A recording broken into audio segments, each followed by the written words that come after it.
Hi and welcome, I am Helle, and today I'm going to go through my top 10 most anticipated games for the UK Games Expo.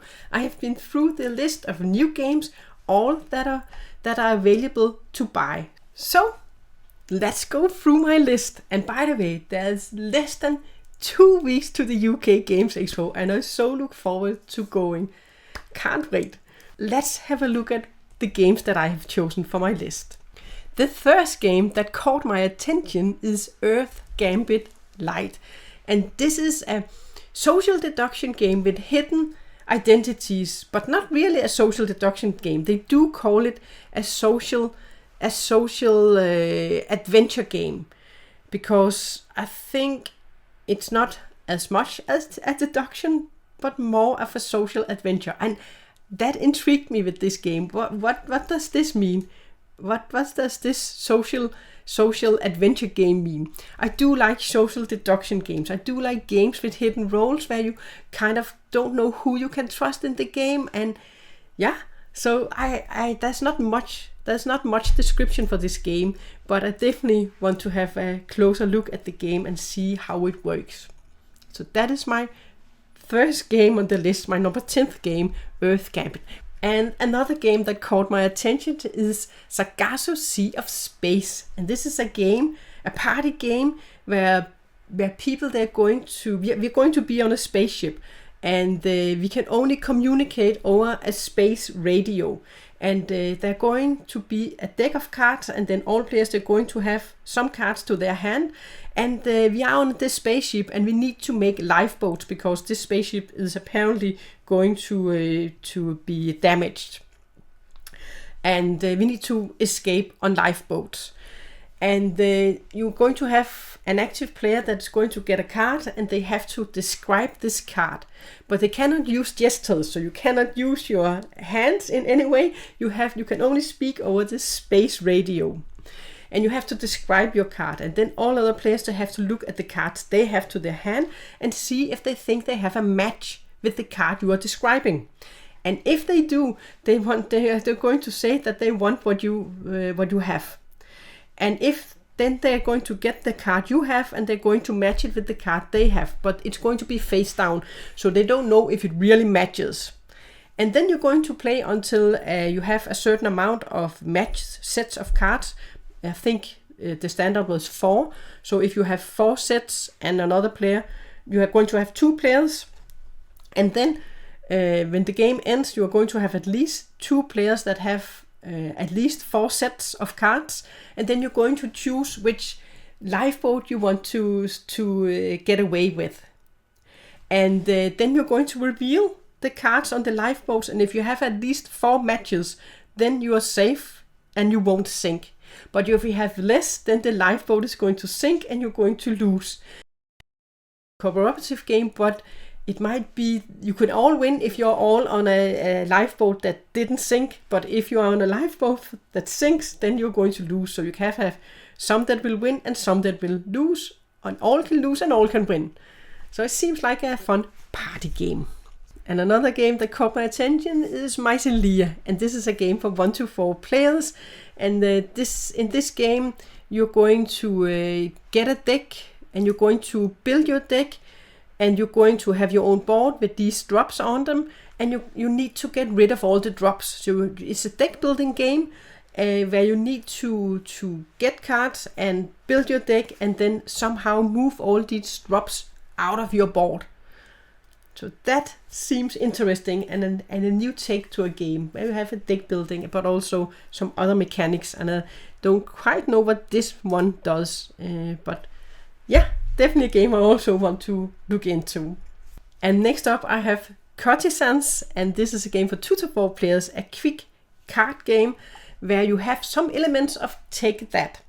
You are going to build your own domain in front of you. You're going to have a queen's domain in the center, and then on your turn you're going to play 3 cards, a card to yourself, a card to the center, and then a card to one of your opponents.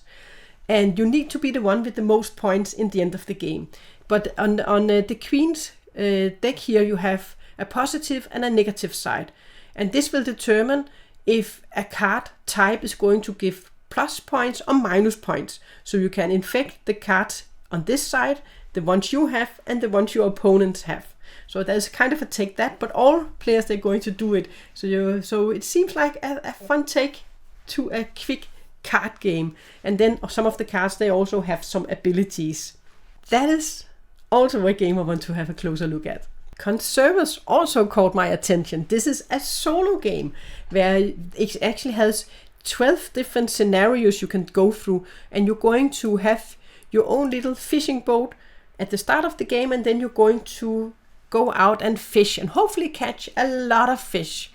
And you have some scenarios you need to go through, but you also have to be careful to not overfish, because if you fish too much and there aren't anything left, that is not good either. So you have to balance it. So this is definitely a game I want to also have a closer look at. And then another game that caught my attention is Far Away. And this is a game for 2 to 6 player, also a quick game and a card game. So in this game, you're going to grab cards and you're going to play cards. And there's something like all players, they're doing it at the same time. So you think you have to be quick thinking in what you want to get. And the special thing is you're going to play your first card from left to right. And then when you score, you're going to go backwards. So there are some strategy planning in which cards to take, and maybe also which objectives you can take to score points for. And then you are going to score backwards. This I definitely also want to look more into. And then I have chosen Forbidden Jungle. I do like Forbidden Island, and I haven't played a lot of the new ones they have made in between. So I thought this is time to go back and look at the Forbidden universe with the Forbidden Jungle. And this looks like they have added some more elements for the game. There are some creatures you need to be careful of in this version. So yeah, I want to have a closer look at this version. It looks like, and some more stuff have been added since the Forbidden Island. And I do like cooperative games. And next up is yet another solo game. This is Witchcraft, which is a solo game where you're going to lead your horde of witches and you're going to see if you can complete some missions. You have to see if you can survive, that not too many villagers, they are going to die. And there were like 56 different ways you could set up the game, so there should be a lot of different player variabilities in this game. So you need to fulfill missions, and you need to make sure enough villagers, they survive, and then you need to go to trial at the end to win the game. So this seems like a challenging solo game. Lots of great stuff. And another game that caught my attention is Windmill R. And this is a game for 1 to 4 players. I always like when you have games that you can play solo too. But this is a more crunchy Euro game. It looks like it, but it also looked very beautiful and with tulips and windmills. So and then you have this gear that is going to be for your action selections. So there's some special mechanics about this one. And you have windmills and you have tulips. I mean, this looks beautiful, like a good crunchy Euro game with this gear element, which I really want to look into. And then my first pick is Ticket to Ride Legacy Legends of the West. I do very much enjoy legacy games, and this one somehow went under the radar when I was at Essen Spiel, but not this time. I'm putting it on my list because this is definitely a game I would also like to play. And I do like Ticket to Ride, and I definitely love playing legacy games. Currently I'm playing through Sagasu Artisans with 2 groups. I have 2 different sets, and then I'm playing through Pandemic Legacy Season 2. But yeah, I like playing legacy games where you have rules added as you play, and you have things you have to but this of course is not going to be a cooperative version. This is going to be a competitive version, which Sagasu Artisans also is. But yeah, that is my number 1 on the list. But the only thing is, I don't know if I would be able to fit it in my suitcase. But I have a lot of smaller games too on the list here, so I hope that I would be able to grab this one and also get room for a lot of the other games that I have if I want them when I'm there, and can get them, of course. But they should all be available at the UK Games Expo.